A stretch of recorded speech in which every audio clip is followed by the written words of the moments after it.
오늘은 책을 읽어보려고 하는데요.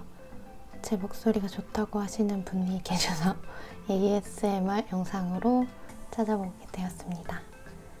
오늘 읽을 책은 제가 친구한테 선물 받은 책인데요. 읽는 내내 주인공이 하는 짓이 저랑 너무 비슷해서 너무 재밌게 읽었던 책이에요. 책 제목은 허니문 인 파리이고 조조 모예스라는 작가분이 지으신 소설책인데 부제는 파리에 가면 사랑이 이루어질지도 몰라 라는 제목을 가지고 있고요. 저는 아직 파리에 가본 적이 없는데 이 코로나가 끝나면 꼭 가봐야겠다는 생각을 하고 있습니다. 책은 S24의 미리 보기 분량만큼만 읽을 거고 궁금하신 분들은 구매해서 사보시면 좋을 것 같습니다. 그러면 시작해 볼게요. 파리 2002년 에펠탑의 난간을 꽉 붙잡고 마른 목골 철망을 통해 아래쪽에 펼쳐진 파리의 전경을 내려다보면서 리브 알스톤은 누구든 이렇게 끔찍한 신혼여행을 보낸 사람이 있을까 생각한다. 그녀 주위에는 한 무리의 관광객이 눈앞에 펼쳐진 경치에 고개를 젖히고 깍 소리를 지르거나 사진을 찍기 위해 그물망에 기대어 과장된 제스처를 취하고 있다. 경비원 하나가 무표정한 얼굴로 그들을 바라본다. 금방이라도 비를 뿌릴 듯 먹구름이 서쪽 하늘을 가로질러 그들을 향해 몰려온다. 세찬 바람에 리브의 귀는 빨갛게 변한다. 누군가 종이 비행기를 하나 던진다. 종이 비행기는 빙글빙글 돌면서 아래로 향하다가 지나가는 바람에 떠오른다. 리브는 종이 비행기가 점이 되어 시야에서 사라질 때까지 계속 지켜본다. 아래쪽 우아한 오스망대로나 작은 앞마당, 정연하게 배치된 공원, 부드럽게 일렁이는 샌강의 감독중 어딘가에 그녀의 남편이 있다. 신혼여행 둘째 날 남편은 정말 미안하지만 일관계로 그날 아침에 만날 사람이 있다고 그녀에게 통보하듯 말했다. 남편이 말해준 그 건물은 시 외곽에 있었다. 1시간이면 돼. 오래 걸리지 않을 거야. 괜찮겠지? 그런 남편에게 리브는 호텔방을 나가면 곧장 떠나서 돌아오지 말라고 말했다. 새신랑 데이비드는 리브가 농담을 하고 있다고 생각했다. 리브도 데이비드가 농담을 하는 거라고 생각했다. 희미한 미소가 데이비드의 얼굴에 떠올랐다. 리브, 중요한 일이야. 우리 신혼여행도 중요해요. 리브가 쏘아붙였다. 두 사람은 마치 생전 처음 본 누군가를 대면하는 것처럼 그렇게 서로를 응시했다. 아이고, 난 내려가야 할 것 같네. 허리에 커다란 전대를 찬 연한 젓갈색 머리칼을 가진 미국 여자가 얼굴을 찡그리며 옆에서 조금씩 앞으로 가며 말했다. 높은 곳을 무서워해서요. 삐걱거리는 게 느껴지죠? 저는 모르겠는데요. 리브가 대답한다. 우리 남편도 당신 같아요. 아주 침착하죠. 남편은 저기에 하루 종일이라도 서 있을 수 있어요. 저런 승강기 안에 있으면 나는 무서워서 신경이 다 곤두서는데. 그녀는 값비싼 카메라로 사진 찍고 있는 턱수염난 남자를 바라보고는 난간을 꽉 붙잡고 덜덜 떨며 엘리베이터를 향해 통로를 돌아 걸어간다. 에펠탑은 갈색으로 칠해져 있다. 초콜릿과 똑같은 색이다. 이런 정교해 보이는 구조물에는 어울리지 않는 괴상한 색이다. 그 말을 하려고 반쯤 돌아섰다가 리브는 데이비드가 그곳에 없다는 것을 깨닫는다. 데이비드가 일주일간의 파리 여행을 제안한 순간부터 리브는 이곳에 올라와 있는 자신과 데이비드의 모습을 그려보았다. 아마도 저녁 시간에 두 사람은 서로의 몸을 감싼 채 빛의 도시를 내려다보았을 것이다.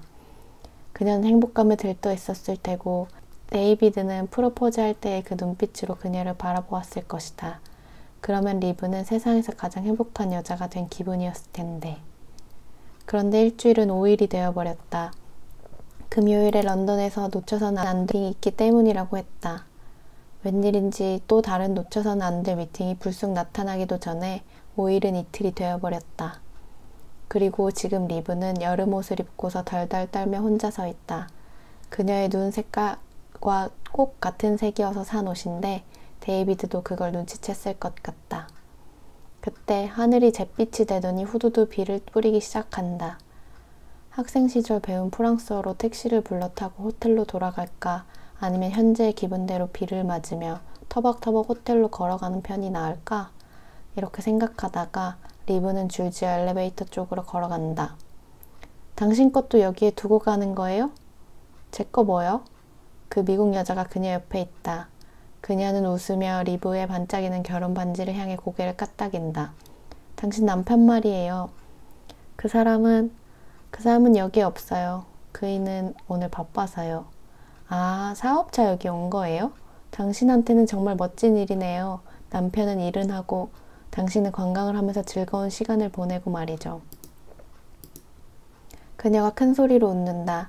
리브는 샹젤리제 거리를 내다본다. 뭔가 가슴에 걸린 것 같다. 그럼요. 리브가 말한다. 저 정말 행운아 아니에요? 서둘러 결혼했다가는 나중에 후회할 수도 있어. 리브의 친구들은 그녀에게 이렇게 충고했었다. 친구들은 농담삼아 한 말이었지만 그녀와 데이비드가 알고 지낸 지 석 달하고 열 하루 만에 데이비드가 프로포즈했다는 것을 감안하면 꼭 틀린 말은 아니다. 리브는 성대한 결혼식을 원하지 않았다. 엄마의 부재가 결혼식에 어두운 그늘을 드리워 우울한 분위기가 될 것 같았다. 그래서 그녀와 데이비드는 이탈리아로 도망치듯 떠났고 로마의 콘도티 거리에서 리브는 절제된 스타일의 값비싼 디자이너 브랜드의 기성복 흰 드레스를 한 벌 샀다. 로마의 어느 교회에서 치러진 결혼식에서 리브는 데이비드가 손가락에 반지를 끼워줄 때까지 결혼식 내용을 하나도 이해하지 못했다.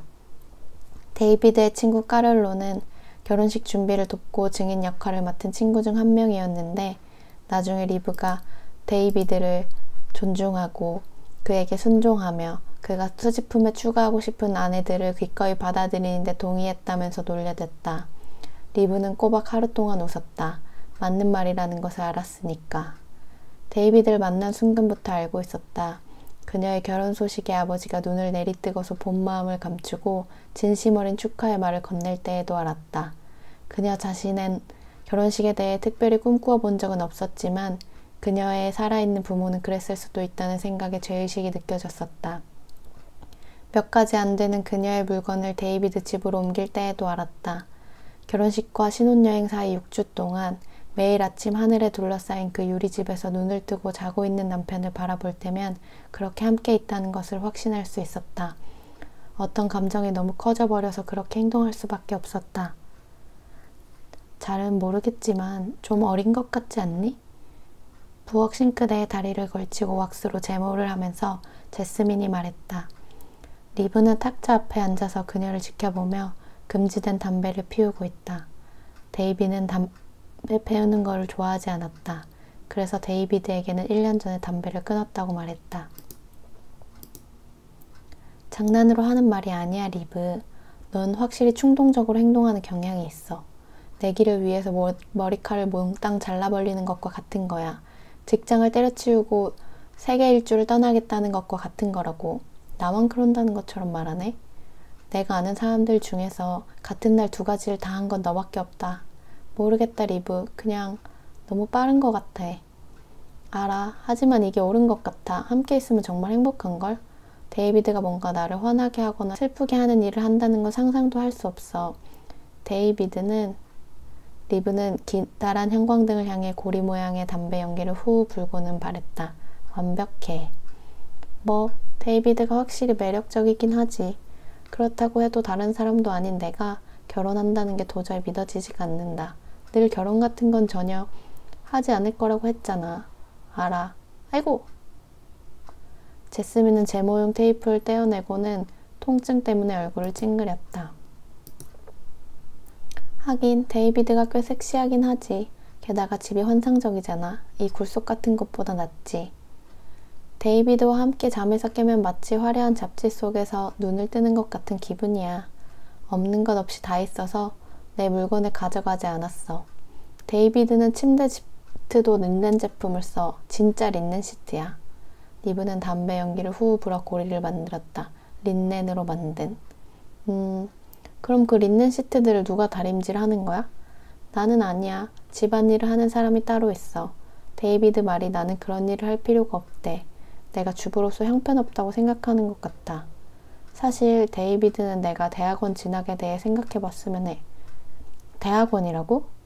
내가 똑똑해서 내 인생에서 뭔가를 이루어야 한대. 너를 안 지 얼마나 됐다고 그런 말을 한다니? 발목을 돌려 남아있는 털을 찾으면서 제스민이 말했다. 그래서 대학원에 갈 거야? 모르겠어. 한꺼번에 많은 일이 벌어져서 말이지. 데이비드 집으로 옮기고 결혼도 하고 기타 등등.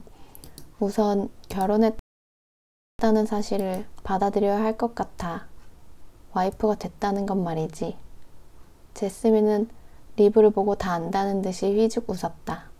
오, 세상에, 와이프라니.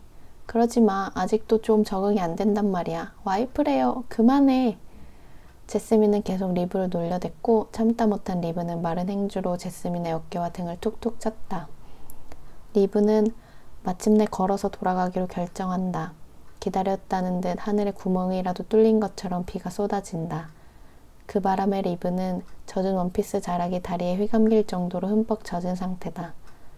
프런트 데스크를 가로질러 가면 호텔 안내원은 신혼여행 중에도 일을 하는 남편을 둔 그런 여자를 위해 준비된 표정을 지을 게 틀림없다. 리브가 돌아왔을 때 데이비드는 호텔에 있다. 리브가 방 안으로 들어서자 통화 중이던 데이비드는 고개를 돌려서 그녀를 보고는 서둘러 전화를 끊는다. 어디 갔다 왔어? 걱정하고 있었어. 리브는 젖은 카디건을 벗어서 옷장 안에 손을 넣어 옷걸이에 걸며 대답한다. 에펠탑에 올라갔었어요. 그리고 걸어서 돌아왔고요. 완전히 다 젖었네. 내가 목욕물 받아줄게. 목욕하고 싶지 않아요. 리브는 따뜻한 물에 몸을 담그고 싶은 마음뿐이다. 비참한 기분으로 호텔에 걸어오는 내내 그 생각밖에 없었다. 그럼 차를 주문해 줄게. 데이비드가 수화기를 집어들고 룸서비스를 요청하는 동안 리브는 쌩안이 돌아서서 욕실로 들어가 문을 닫는다. 문 닫힌 뒤에도 한참 동안 데이비드가 자신에게 신경을 쓰고 있다는 게 느껴진다. 왜 이렇게 고집을 부리고 있는 건지 모르겠다. 리브는 그날 하루를 만회하기 위해서 호텔에 돌아오면 다정하게 굴 작정이었다. 어쨌든 미팅 한 번이지 않은가. 게다가 데이비드가 어떤 사람인지도 잘 알고 있다. 첫 데이트에서 데이비드는 런던을 차로 돌며 그들이 지나치는 길에 보이던 유리와 철골로 된 현대적인 구조물의 배경과 디자인에 대해 그녀에게 하나하나 설명해준 사람이었다. 그런데 리브가 호텔방에 들어섰을 때 뭔가 틀어지기 시작했다. 여기까지가 끝이네요. 혹시 다음에 읽어줬으면 하는 책이 있다면 댓글로 남겨주세요.